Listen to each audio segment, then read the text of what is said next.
Hello students, Vande Mataram.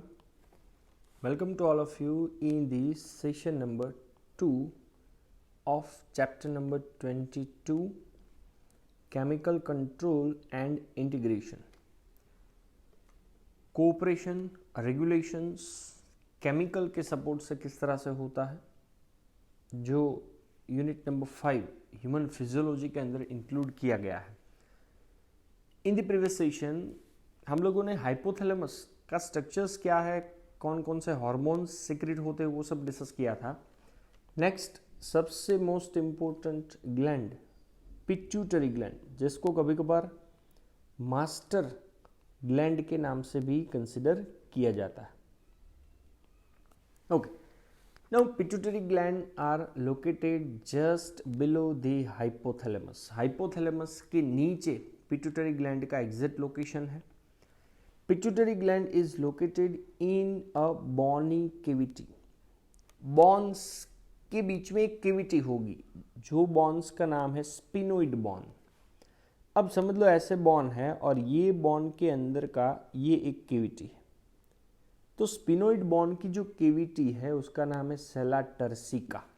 तो ये सेला turcica की जो बॉनी कैविटी है उसके अंदर पिट्यूटरी ग्लैंड का लोकेशन होगा and is attached to the hypothalamus by a one stalk, और वो स्टॉक का नाम है infundibulum. So generally we can see that कि आपको जो स्क्रीन के ऊपर डायग्राम दिख रहा है उसमें ये है हाइपोथैलेमस, नीचे पिट्यूटरी ग्लैंड. तो ये जो स्टॉक लाइक स्ट्रक्चर्स है उसको हम लोग बोल सकते हैं इनफंडिब्यूलम.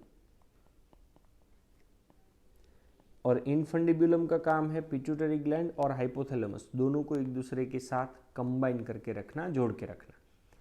ओके, एनाटॉमिकली ये जो पिट्यूटरी ग्लैंड है उसको दो अलग अलग पोर्शन में, दो पार्ट में डिवाइड किया जाता है.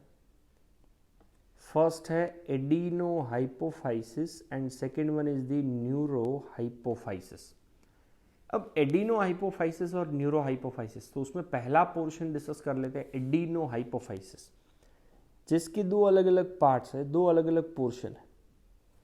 दो अलग अलग पोर्शन में first one is the parse distalis and second one is the parse intermedia. तो पार्स डिस्टलिस का मतलब है पिट्यूटरी ग्लैंड का इंटीरियर पोर्शन और पार्स इंटरमीडिया का मतलब है उसका middle portion. Now anterior, middle या तो पोस्टीरियर पार्ट, हर एक के अपने अपने कुछ कुछ हार्मोन्स हैं. तो पहले बात कर लेते हैं पार्स डिस्टलिस की, मतलब एंटीरियर रीजन जो पिट्यूटरी ग्लैंड का है उसमें से कौन कौन से नंबर ऑफ हार्मोन्स सिक्रेट होते हैं. तो वो हार्मोन्स का पूरा लिस्ट आपको दिख रहा है. Growth hormones, prolactin PRL, thyroid hormones, stimulating thyroid stimulating hormones means we can see that TSH, adrenocorticotropic hormone SATH, luteinizing hormone LH and follicle stimulating hormone जिसको बोला था FSH. तो ये जितने भी हार्मोन्स आपको दिख रहे हैं वो हार्मोन्स एंटीरियर पिट्यूटरी से सिक्रेट होंगे. ओके, दूसरा पार्ट ले लेते हैं, पार्स इंटरमीडिया, मतलब पिट्यूटरी ग्लैंड का middle portion. Secrete only one hormone और उसका नाम है मेलेनोसाइट स्टिम्युलेटिंग हार्मोन MSH. तो melanocyte stimulating hormone pars intermedia नाम के पिट्यूटरी ग्लैंड के पोर्शन से सिक्रेट होगा. However in humans pars intermedia मतलब middle part is almost merged with the pars distalis. तो एंटीरियर और मिडल लगभग एक दूसरे के साथ ज़्यादातर क्लोजली एसोसिएशन में, फ्यूजन में होते हैं. ओके, दूसरा पार्ट आता है न्यूरो हाइपोफाइसिस. तो न्यूरो हाइपोफाइसिस का साइंटिफिक लैंग्वेज में नाम है पार्स नर्वोसा. जो पार्स नर्वोसा पोस्टीरियर पिट्यूटरी के नाम से जाना जाता है. So is considered as a posterior pituitary. उसका काम है store and release the two types of hormones. दो हार्मोन्स को स्टोर करता है और ज़रूरत पड़ने पर रिलीज करेगा. पहला है ऑक्सीटोसिन एंड दूसरा है वासोप्रेसिन। अब एक्चुअल में ये सिंथेसाइज कौन करता है? तो actually it is synthesized by hypothalamus, बनेगा वो हाइपोथैलेमस में, and are transported axonally to the neurohypophysis. क्योंकि प्रीवियस सेशन के अंदर ही मैंने आपको बताया था कि ये जो एक्सोन है वो एक्सोन हाइपोथैलेमिक हॉर्मोन्स को कहाँ पे स्टोर करता है? पोस्टीरियर पिट्यूटरी के पास। और वो हॉर्मोन्स दो है, एक तो आपको मैंने जैसे बताया ऑक्सीटोसिन और दूसरा है वासोप्रेसिन। ओके, अब वन बाय वन हर एक हॉर्मोन्स के फंक्शंस क्या क्या है वो हमें डिस्कस करते जाने हैं। तो सबसे पहला ले लेते हैं ग्रोथ हार्मोन, या तो उसे बोला जाता है somatotropic hormone, which stimulate the growth and development of all tissues. हर एक टिश्यूज का ग्रोथ करना, डेवलपमेंट करना, कैसे? By increasing cell division and protein synthesis. तो सेल का डिवीजन करना या तो प्रोटीन का सिंथेसिस करके हर एक टिश्यूज का ग्रोथ और डेवलपमेंट को स्टिमुलेट करने की रिस्पॉन्सिबिलिटी है ग्रोथ हार्मोन और सोमेटोट्रॉपिक हार्मोन्स की। Okay, now during the childhood के टाइम पे अगर ग्रोथ हार्मोन का ओवर सिक्रीशन होता है, लिमिट से ज़्यादा ये हार्मोन अगर सिक्रीट होने लगेगा, then stimulate the abnormal growth of the body leading to the gigantism. Childhood के टाइम पे अगर ग्रोथ हार्मोन का ओवर सिक्रीशन हो जाता है, देन बॉडी के अंदर एबनॉर्मली ग्रोथ होने लगता है। तो ये कंडीशन का नाम है गिगांटिज्म।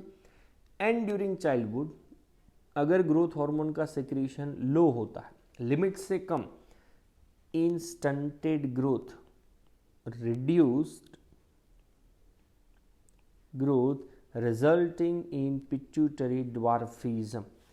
ये आपको डायग्राम दिख रहा है। तो पहला केस जो है वो गिगांटिज्म का है और दूसरा केस जो है वो ड्वार्फिज्म का है। पर ये दोनों केसेस की मैंने बात की है अगर चाइल्डहुड के टाइम पे ये प्रॉब्लम होती है तो। But during the time of adulthood, excess secretion of growth hormone in adult, especially during the time of middle age, can result in severe disfigurement. Body का जो शेप होना चाहिए नॉर्मली वो पूरा का पूरा डिस्टर्ब हो जाता है। स्पेशली कहाँ पे अफेक्शन होता है? फेस के रीजन में। सो एडल्ट में अगर वो भी मिडिल एज में ग्रोथ हार्मोन का सिक्रीशन अगर ज़्यादा हो जाता है तो सीवियर डिसफिगरमेंट होगा, फेस का जो शेप है वो पूरा का पूरा डिस्टर्ब हो जाएगा। And this disease is considered as a acromegaly which may lead to serious complications and premature death if unchecked। अगर उसको टाइम रहते हुए चेक नहीं किया जाता है, डिटेक्ट नहीं होता, तो बहुत सारे सीवियर कॉम्प्लिकेशंस आते हैं और प्रीमेच्योर डेथ भी होने के चांसेस है। तो ये जो आपको स्क्रीन के ऊपर डायग्राम दिख रहा है वो एक्रोमेगाली का है। तो उसके अंदर स्पेशली सिम्टम्स अगर आप देखो तो bones of lower jaw and lips become abnormally large like a gorilla। तो ये लोअर jaw या तो लिप्स के जो भी बॉन्स होते हैं वो एबनॉर्मली लार्ज हो जाते हैं, looks like a gorilla. So the disease is hard to diagnose in early stages and often goes undetected for many years until changes in external features become noticeable। अब ये disease को detect करना थोड़ा सा difficult है और बहुत सालों तक शायद उसको डिटेक्ट भी नहीं कर सकते हैं। कब तक? जब तक बॉडी के एक्सटर्नल फीचर्स के अंदर ये सब कैरेक्टरिस्टिक्स डेवलप नहीं हो जाते तब तक। तो फर्स्ट हार्मोन था ग्रोथ हार्मोन। हार्मोन नंबर 2 जिसका नाम है प्रोलैक्टिन। तो प्रोलैक्टिन की रिस्पॉन्सिबिलिटी है regulate the growth of mammary glands and formation of milk in them. तो फीमेल बॉडी के अंदर मेमोरी ग्लैंड्स का ग्रोथ करने का रेगुलेशंस और उनमें मिल्क का फॉर्मेशन करने की रिस्पॉन्सिबिलिटी होती है प्रोलैक्टिन की, जिसे आप लोग PRL के नाम से भी जान सकते हो। Hormone number 3 TSH, thyroid stimulating hormone, stimulate the synthesis and secretion of thyroid hormone from thyroid gland। तो थायराइड ग्लैंड में से थायराइड हार्मोन का सिंथेसिस करना और उसका सिक्रीशन करना किसकी रिस्पॉन्सिबिलिटी है? TSH, thyroid stimulating hormone. Number 4 ACTH, adrenocorticotropic hormone, stimulate the synthesis and secretion of steroidal hormones which called glucocorticoids from adrenal cortex. अब आपको पता है किडनी की तरह एड्रिनल ग्लैंड के पास भी दो पोर्शन होता है. ये जो एड्रिनल कॉर्टेक्स है वो आउटर पार्ट है, तो आउटर पार्ट में से स्टीरोइडल हार्मोन ग्लूकोकोर्टिकोइड्स का सिंथेसिस करना, उसका सेक्रीशन करना कौन कंट्रोल करेगा? ACTH, adrenocorticotropic hormone. Number 5 and number 6 LH, luteinizing hormone. FSH, follicle stimulating hormone, stimulate the gonadial activity, means we can say that sexual activities, and hence are considered as a gonadotrophins. अब individually दोनों की बात करो तो सबसे पहले discuss कर लेते हैं मेल के अंदर LH का काम क्या है. So in male, LH stimulate the synthesis and secretion of hormone is called as the androgens from the testis. तो टेस्टिस में से एंड्रोजन्स, या तो उसे आप कॉमन लैंग्वेज में बोल सकते हो टेस्टोस्टेरॉन. तो टेस्टिस का जो लेडिग सेल होता है वो सेल में से टेस्टोस्टेरॉन या तो एंड्रोजन्स का सिक्रीशन करना, उनका सिंथेसिस करना, तो मेल के अंदर ये रिस्पॉन्सिबिलिटी कौन प्ले करता है? LH. ओके, अब मेल के अंदर FSH का फंक्शंस क्या है? So FSH with androgens regulate the spermatogenesis within the male, कि मेल बॉडी के अंदर स्पर्म के फॉर्मेशन का जो प्रोसेस है वो पूरा का पूरा कंट्रोल करने के लिए दो हॉर्मोन्स, FSH और दूसरा है एंड्रोजन्स. ओके, ये तो दोनों हॉर्मोन्स का फंक्शंस हुआ मेल बॉडी में. Second one is in female. तो फीमेल के अंदर पहले बात कर लेते हैं LH की, ल्यूटिनाइजिंग हार्मोन. तो luteinizing hormone induce the ovulation. Listen, ovulation का एक सिंपल मतलब है रिलीज ऑफ ओवा फ्रॉम ओवरी. कि ओवरी में से ओवा रिलीज करने की जो प्रोसेस है, ओव्यूलेशन है, वो LH प्ले करता है. So LH induce the ovulation of fully mature follicle. जो fully mature follicle का नाम है ग्राफियन follicle. तो ग्राफियन follicle में से ओवा को रिलीज करना and maintain the corpus luteum. Corpus luteum मतलब एक ऐसा स्ट्रक्चर है जो आप ग्राफियन फॉलिकल को तोड़ देते हो कि भाई ओव्यूलेशन के बाद जैसे ही ग्राफियन फॉलिकल टूटेगा उसमें से ओवा रिलीज होकर के बाहर चला जाएगा. तो जो रिमेनिंग पार्ट है ग्राफियन फॉलिकल का, तो वो रिमेनिंग पार्ट को बोला जाता है corpus luteum, which form from remnant of the Graafian follicles after ovulation. तो एक तो फुल्ली मैच्योर फॉलिकल का ओव्यूलेशन करवाना, उसको रिलीज करवाना, उसको ब्रेक करके उसमें से ओवर रिलीज करना, और दूसरा जो रिमेनिंग पोर्शन है वो कॉर्पस लूटियम को मेंटेन करना. दूसरा function FSH stimulate the growth and development of the ovarian follicles in the female. तो फीमेल बॉडी के अंदर जो ये ओवेरियन फॉलिकल्स है उनका डेवलपमेंट कौन से डायरेक्शन में? प्राइमरी से secondary, secondary to tertiary, tertiary to mature और ग्राफियन फॉलिकल.